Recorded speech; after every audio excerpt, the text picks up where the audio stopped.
Então, a ideia do Paulo era essa,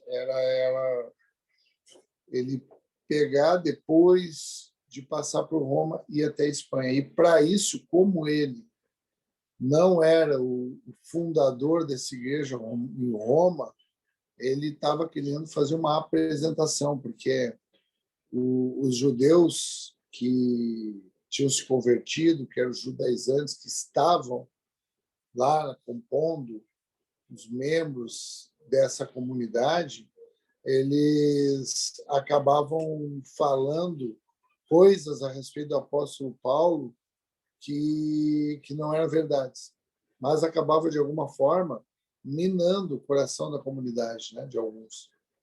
E, então, diziam que o apóstolo Paulo era um farsante do evangelho, que ele era um judeu da diáspora, que ele era um mercenário da fé.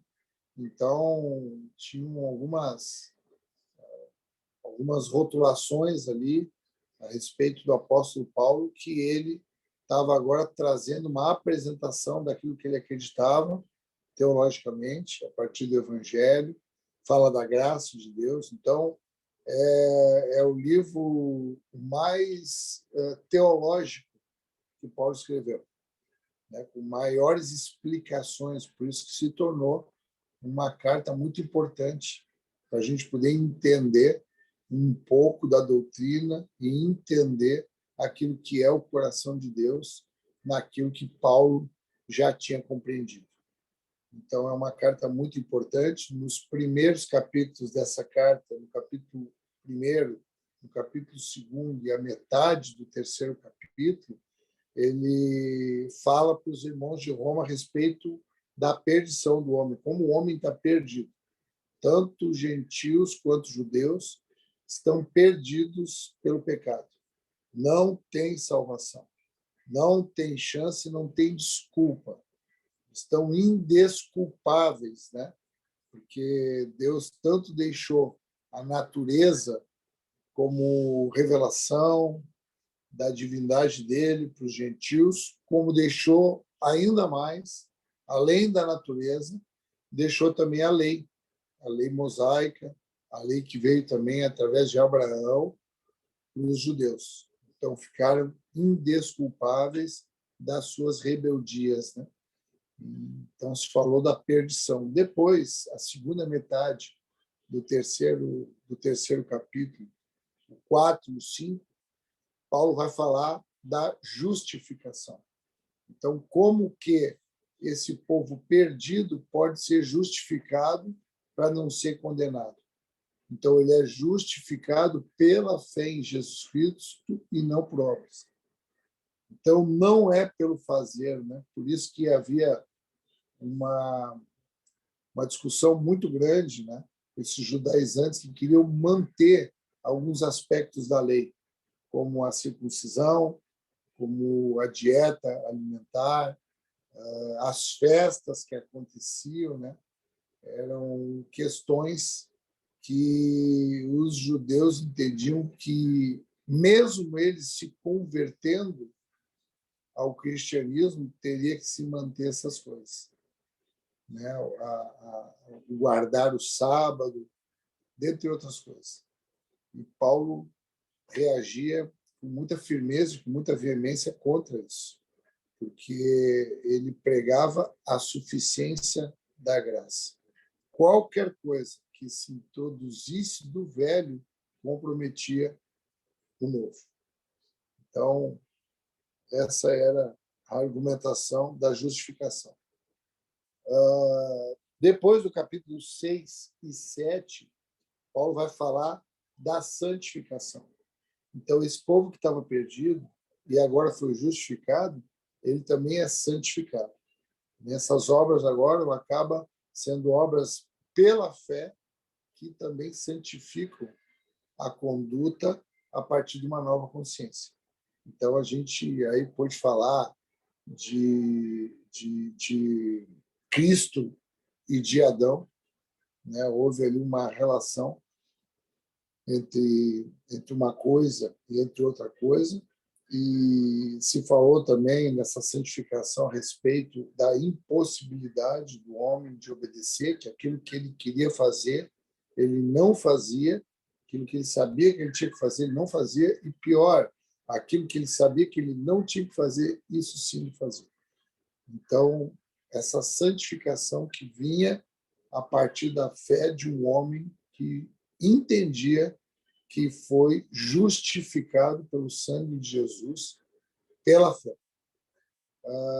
No capítulo 8, foi um capítulo muito interessante, ele é um divisor, né, da primeira para a segunda parte desse livro, que fala do homem vivendo pelo Espírito, o homem espiritual, né, onde todas as coisas cooperam, onde nada nos separará do amor de Deus, somos mais que vencedores.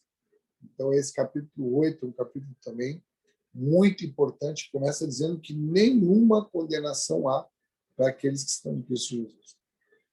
E entramos num outro módulo, que daí compõe o capítulo 9, 10 e 11. É esse que nós estamos finalizando nesses próximos encontros, né? Espero que mais um encontro a gente finalize o capítulo 11. No capítulo 9, a gente falou que a gente vai falar agora da nação de Israel. Qual o futuro da nação de Israel? É isso que a gente vai falar desde o capítulo 9. Então, no capítulo 9, fala de uma nação que foi eleita, da eleição de Deus com o povo de Israel. Depois, no capítulo 10, fala da rejeição, como Deus, sendo rejeitado, também rejeitou. Esse é o capítulo 10. E no capítulo 11, fala da regeneração. Fala que como que esse povo eleito, depois rejeitado, ele é regenerado. Amém, queridos? Então, agora a gente entra no 11, nosso último estudo, né? Do primeiro versículo do capítulo 11 até o versículo 10, nós falamos a respeito, a chave era o remanescente fiel. Lembram disso? Peguem aí nos registros de vocês aí. Então, a gente falou, Paulo falou, ele está trabalhando, Paulo, com perguntas e respostas, né? Com questionamentos prováveis e os argumentos que vão respondendo essas possíveis perguntas que venham no coração desses irmãos de Roma. Então, começou esse capítulo 11 com essa pergunta, né, que a gente viu ali no início do capítulo 11, que é quando ele fala, né, terá Deus, porventura, rejeitado seu povo? De modo nenhum. Então, ele começa a dizer, por que não rejeitou o povo? Por que não está todo judeu perdido? Paulo começa a dizer, por mim mesmo, olha eu como eu sou parte desse remanescente fiel. Olha eu como era um perseguidor da igreja, era um judeu da tribo de Benjamim, fariseu, hebreus dos hebreus, e fui salvo pela graça. Estava perdido, fui justificado. Alcancei santificação e hoje eu sou um pregador, um apóstolo, uma autoridade para ministrar, testemunhando essa transformação. Então, eu sou um remanescente fiel. Não só isso, mas ele cita também Elias. No tempo de Elias também, nós transitamos, né, por esses textos de Elias, como ele também se achava sozinho, e Deus disse, não, tem mais 7.000 que foram guardados também nesse tempo difícil que tu está vivendo, Elias. Era um tempo onde Israel estava muito comprometido na liderança ali, né, de Acabe, de Jezabel, muita perseguição, muita idolatria, mas tanto Elias era também esse remanescente fiel, quanto havia outros 7.000 também, 7.000 que estavam guardados, alimentados, sustentados pelo poder do Evangelho. Então, essas eram as argumentações. de Paulo, aonde finaliza dizendo, né, que Deus deu o espírito de entorpecimento para a nação de Israel, por isso que eles olhavam, não viam, escutavam, mas não ouviam e não se convertiam no coração. Então a gente terminou assim para começar o versículo 11 do capítulo 11. No dia de hoje nós vamos ler até o 24. Certo? Deixa eu ver aqui as carinhas de vocês aqui, está todo mundo comigo aqui. Tá certo? Tudo certo? Então vamos lá. Vamos ler o 11, a partir do 11 até o 24. Deixa eu pedir ajuda aqui para os meus auxiliares aqui. Eduardo, lê para mim, para dar uma folga aqui para o pastor, do 11 ao 24. Show de bola, pastor. Então eu pergunto, será que eles tropeçaram para que caíssem? De modo nenhum. Mas, pela transgressão deles, a salvação chegou aos gentios para fazer com que os judeus ficassem com ciúmes. Ora, se a transgressão deles resultou em riqueza para o mundo e a diminuição deles resultou em riqueza para os gentios, quanto mais a plenitude deles. Dirijo-me a vocês que são gentios, visto que eu sou apóstolo dos gentios. Glorifico o meu ministério, para ver se de algum modo posso fazer com que os do meu povo fiquem com ciúmes e alguns deles se salvem. Porque, se o fato de eles terem sido rejeitados trouxe reconciliação ao mundo, que será o seu reestabelecimento, se não vida dentre os mortos? E, se forem santas as primícias da massa, igualmente será santa a sua totalidade. Se for santa a raiz, também os ramos o serão. Se, porém, alguns dos ramos foram quebrados, e você, sendo o oliveira brava, foi enxertado no meio deles e se tornou participante da raiz e da seiva da oliveira, não se glorie contra os ramos. Mas, se você se gloriar, lembre que não é você que sustenta a raiz, mas é a raiz que sustenta você. Então você dirá, alguns ramos foram quebrados para que eu fosse enxertado. Correto? Eles foram quebrados por causa da incredulidade, mas você continua firme mediante a fé. Não fique orgulhoso, mas tema, porque se Deus não poupou os ramos naturais, também não poupará você. Considere, pois, a bondade e a severidade de Deus. Para com os que caíram, severidade. Mas, para com você, a bondade de Deus, desde que você permaneça nessa bondade. Do contrário, também você será cortado. Eles também, se não permanecerem na incredulidade, serão enxertados. Pois Deus é poderoso para os enxertar de novo. Pois, se você foi cortado daquela que, por natureza, era uma oliveira brava e, contra a natureza, foi enxertado numa oliveira boa, quanto mais esses, que são ramos naturais, serão enxertados na sua própria oliveira. Amém, Edu, obrigado. Queridos, eu acho que eu não, né? Os estudiosos entendem que esse livro é o livro de mais complexa interpretação. E esse capítulo é o capítulo mais complexo dentro desse livro complexo. Então, a gente precisa ter muita paciência, muita calma, né? Para a gente estudar, para a gente entender. Por isso que tu não te furta de perguntar, né? Não te omite, né? Se tu não entender, a gente volta, a gente não tem pressa nenhuma, é uma característica nossa, né? Hoje ainda estava conversando com a Taena sobre isso, né? Estava conversando com os irmãos para entender o que nós ia fazer. E a Terna ainda falou isso, né? A gente não tem pressa, nossa característica é não ter pressa para fazer as coisas. Tem pressa, então a gente não pode ter pressa mesmo, né? A gente não pode procrastinar, né? Perder tempo, mas também não pode ter pressa, né? Então não tenhamos pressa, precisamos entender essas coisas aqui, tá bom? Vamos lá. Então, Paulo está começando a argumentação de Paulo para essa pergunta. Ele começa também com uma pergunta, né? Porventura tropeçaram para que caísse? Ele diz: de modo nenhum. Pela transgressão vem a salvação dos gentios. Então, qual é a pergunta dele, né? Qual é a conjectura de questionamento das pessoas que estão lendo essa carta?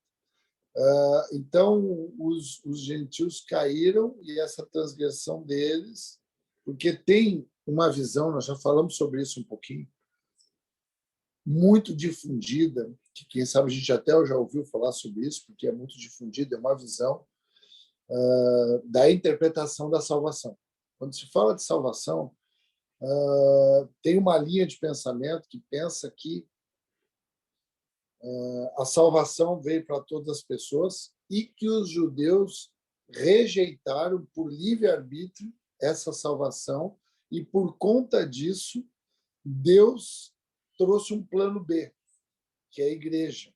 Então, o plano B foi expandir. Então, se os judeus não querem a salvação que veio pela graça, então, agora, a partir de agora, isso vai também se estender para os gentios.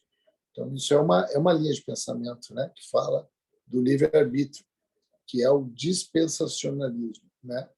A linha reformada de pensar não é essa, né? E também o que eu acredito não é isso. Que as escrituras falam, que as escrituras explicam. O que as escrituras falam é que tudo já estava organizado, ordenado, cuidado, orquestrado processualmente para que isso acontecesse. Qual era o plano de Deus? O plano de Deus era que alguns israelitas e judeus caíssem porque eles estavam ensoberbecidos, achando que eram ali exclusividade de Deus. Então, alguns caíram para que isso se expandisse. E nessa expansão, quando esses gentios se convertessem, aí os judeus teriam ali ciúmes, que foi a palavra usada, né? E também se converteriam por conta disso.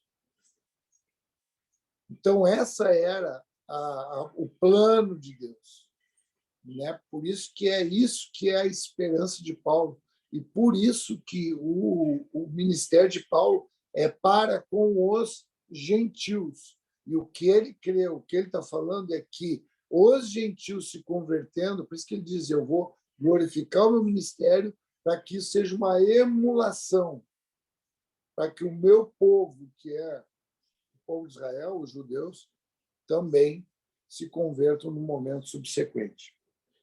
Amém, queridos? Dá para entender o que ele está falando, como é que é essa regeneração? Porque aqui, nessa parte do capítulo 11, Paulo está se dirigindo exclusivamente aos gentios. Tá bom? Então, tá. Então, esse é o plano de Deus. O que ele fala, né? No primeiro ponto ali, como é que ele traz essa queda dos judeus e como é que ele vai trabalhando isso? Ele está dizendo, ele diz assim, ó, se com a queda dos judeus tanta gente foi abençoada, quanto mais com a regeneração deles. Essa era a luta de Paulo. Lembra quando Paulo diz, olha, eu preferia até ser maldição, me afastar de Cristo para ver os meus irmãos se converterem. É uma tristeza muito grande. Lá em 2 Coríntios 12, quando Paulo fala de um espinho na carne, muitos entendem, e eu sou um deles, que é a tristeza que ele tem dele ver os irmãos dele com esse espírito de entorpecimento. E é isso que a gente vê hoje, né? perto da gente, muito perto da gente, a gente vê gente muito querida com o entendimento, parece que impedido de reconhecer algumas coisas. E isso era um drama no coração de Paulo.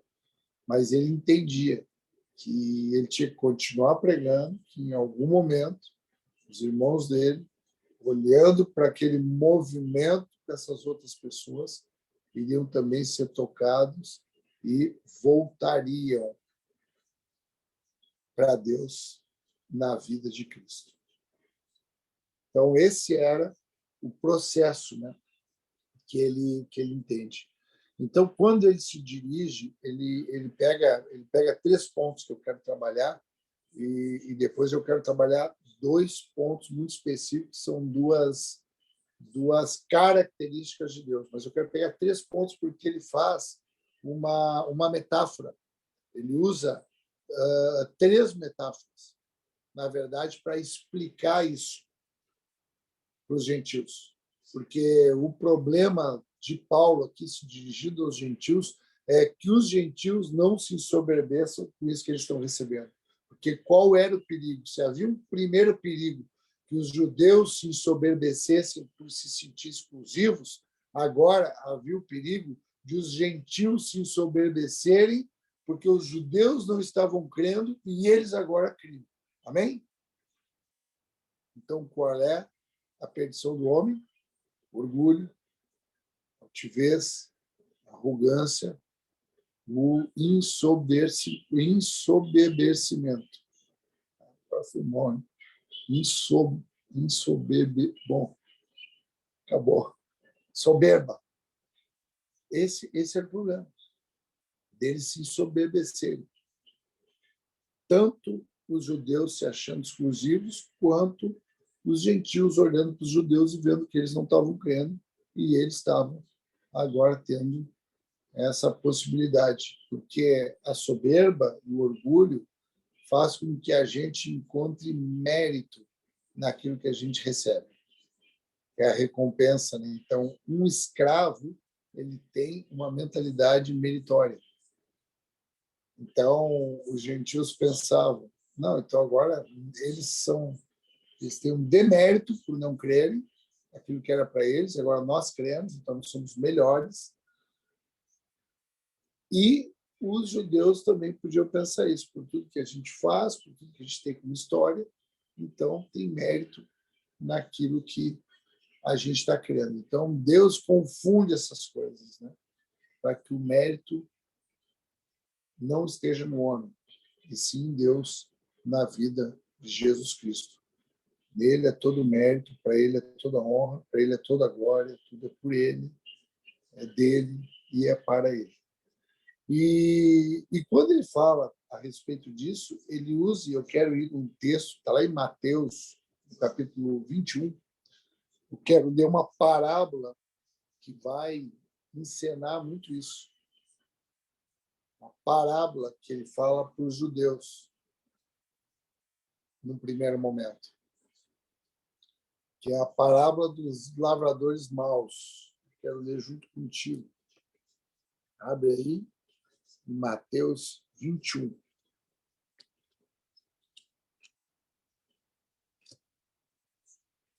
Mateus 21. A partir do versículo 33. Diz assim, atentai noutra parábola. Havia um homem, dono de casa, que plantou uma vinha, cercou-a com uma sebe, uma cerca, né? Uma cerca, plantou uma vinha, cercou com uma sebe, construiu nela um lagar. Lagar é um lugar para pisar uvas, né? Era uma vinha, então tinha um lagar para pisar uvas. Edificou uma torre, que é uma torre de vigia, né? Para cuidar ali alguns ladrões ou animais que pudessem ali destruir essa vinha. Arrendou-a, alugou esse campo aí a uns lavradores. Depois se ausentou do país. Ao tempo de colheita, enviou seus servos aos lavradores para receber os frutos que lhe tocavam. E os lavradores, agarrando os servos, espancaram a um, mataram a outro e a outro apedrejaram. Enviou ainda outros servos em maior número e trataram da mesma sorte. Por último, enviou o seu próprio filho, dizendo: a meu filho respeitarão. Mas os lavradores, vendo o filho, disseram entre si: este é o herdeiro. Ora, vamos, matemo-o e apoderemo de sua herança. E agarrando, lançaram fora da vinha e mataram. Quando, pois, vier o senhor da vinha, o que fará aqueles lavradores? Respondeu-lhe: fará perecer horrivelmente os malvados e arrendará a vinha a outros lavradores que lhes remeteram os frutos em seus devidos tempos. Aqui, nessa parábola que Jesus propõe, ele está falando justamente sobre isso que Paulo está citando no capítulo 11 do livro de Romanos. Porque quando ele propõe essa parábola, que é uma história, né? Uma história contada para pessoas que conseguem se familiarizar com aquele fato, ele traz uma história falando de alguns personagens. O dono da vinha é o Senhor. O Senhor é esse dono da vinha. Os lavradores, que preparou a vinha, né? Preparou a vinha, preparou esse lagar para pisar a vinha, preparou a torre de vigia, então está tudo preparado.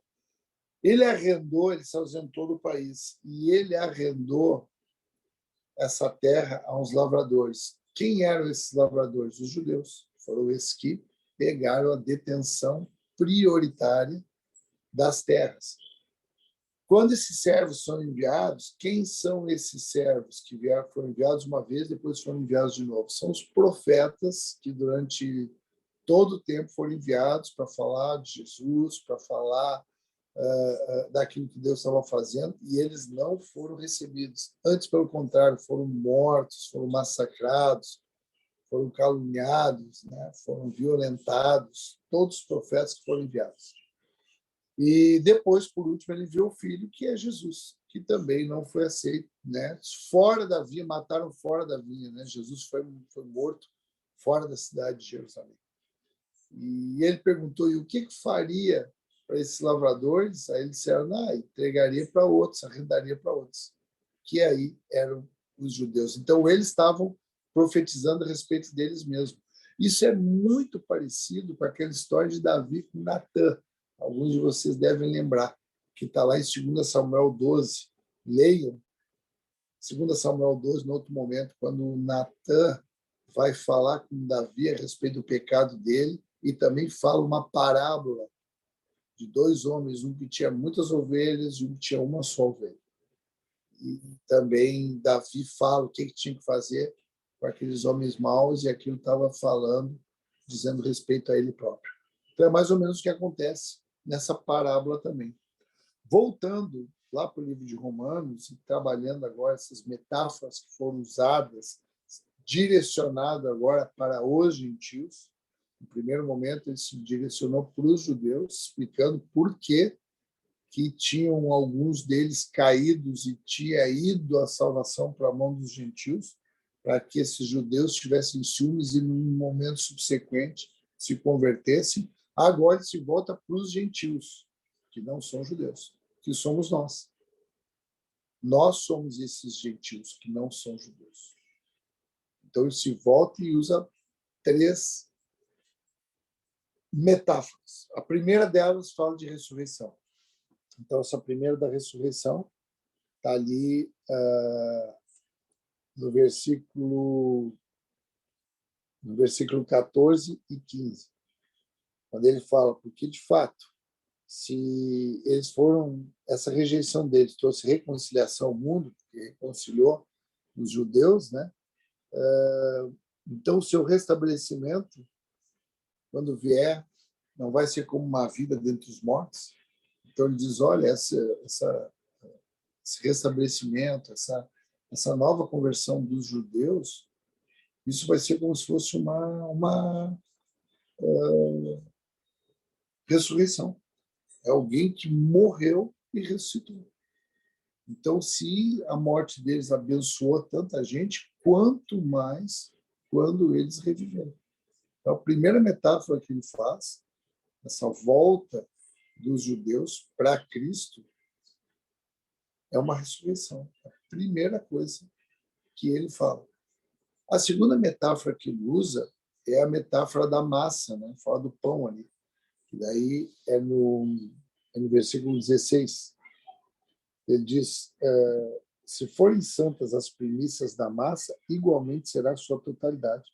Se for santa a raiz, também os ramos o serão. Então, quando ele fala da massa e do pão, ele está falando das primícias, né? A primeira farinha da massa. Quem é a primeira farinha da massa? É os patriarcas, são os judeus. Então, ele está dizendo, se a primeira farinha é santa, aquilo que vem depois, quando houver essa reconciliação do povo judeu, vai ser uma totalidade de santidade. Então, é a segunda metáfora que ele usa é a respeito da massa. Fala da primícia dos patriarcas e fala do restante, da outra parte da massa, que quem é o remanescente fiel. É esse que volta, é esse que está conservado, é esse que está firme, é esse que está inabalável. E depois ele usa a terceira metáfora, que ele vai falar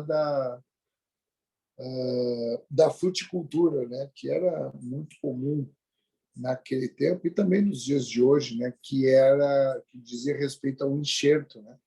Tu pegar de uma árvore boa, tu tirar alguns ramos dela e enxertar alguns outros ramos bons.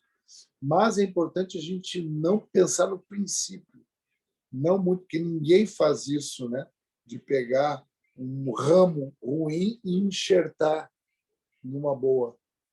Né? Eles não fazem isso, né? Porque o que se fazia era pegar o ramo de uma boa e enxertar também numa boa para que aquilo ficasse ainda melhor. Mas o que ele está trazendo é uma metáfora para que os gentios entendessem que eles tinham sido ramos de uma oliveira brava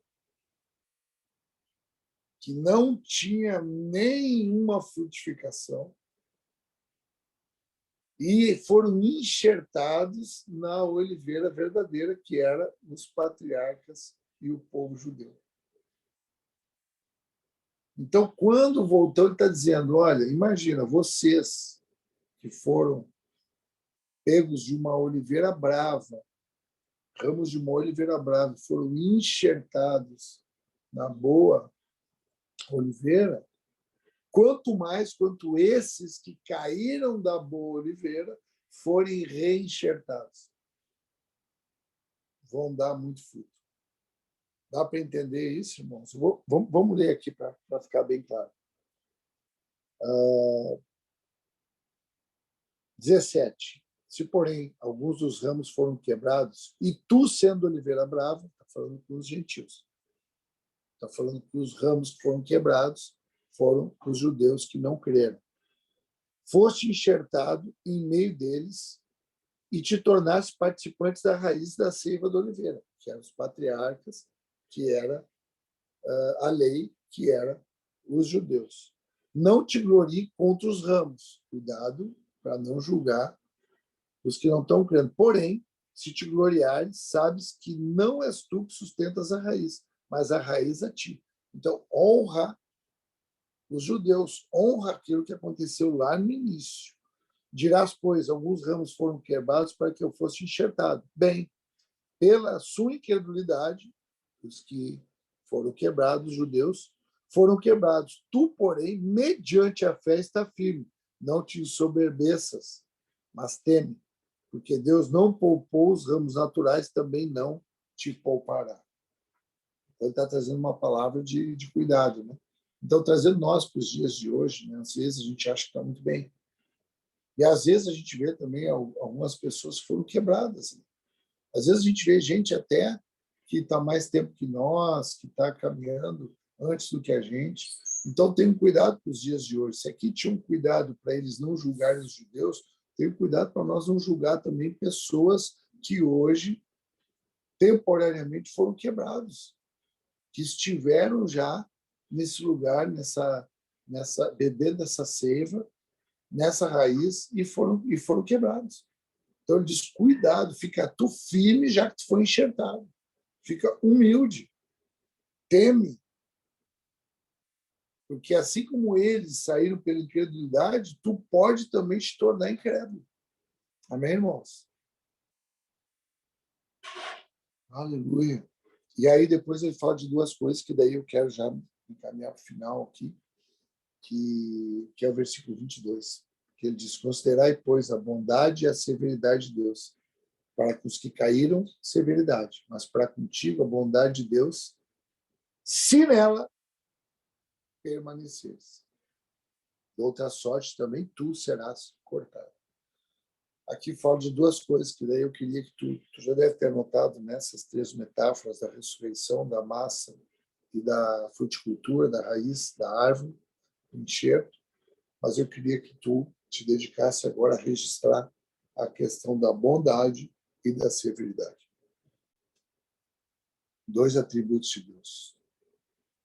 Bondade e severidade. Paulo diz, toma cuidado com esse Deus que ele é bom, mas ele é severo. Então, a bondade fala da paternidade dele. Então, escreve assim, bondade, paternidade, perdão. Escreve aí. O que faz parte dessa bondade dele, esse atributo da bondade? Ele é o pai, é a paternidade. O perdão. O amor. A paciência. A tolerância. A oportunidade. A bondade dele vai dar oportunidade para todo mundo, em todo tempo. Porque o amor dele é paciente, é tolerante. Ele é pai, ele é perdoador. Isso são atributos dessa bondade. Que é a gente que caminha com temor. É isso que ele está dizendo. Essa bondade é para aqueles que temem, para aqueles que são gratos por terem sido enxertados. Essa é a bondade. Agora tem o outro aspecto, que é o aspecto da severidade. Aí a severidade, eu quero que tu escreva, se tu pudesse grifar isso, botar com outra cor, porque a severidade, porque Deus é bom, mas ele é severo. Porque assim como na bondade ele é pai, na severidade ele é Deus. Ele é Deus. Se na bondade ele é perdão, na severidade ele é juízo. Escreve aí. Na severidade ele é Deus e ele é juízo. Se na bondade ele é esse amor paciente, tolerante, na severidade ele é uma decisão definitiva e cabal. Escreve. Na severidade, ele é Deus, ele é juiz, e ele tem uma decisão que é definitiva, que é não te conheço. Acabou.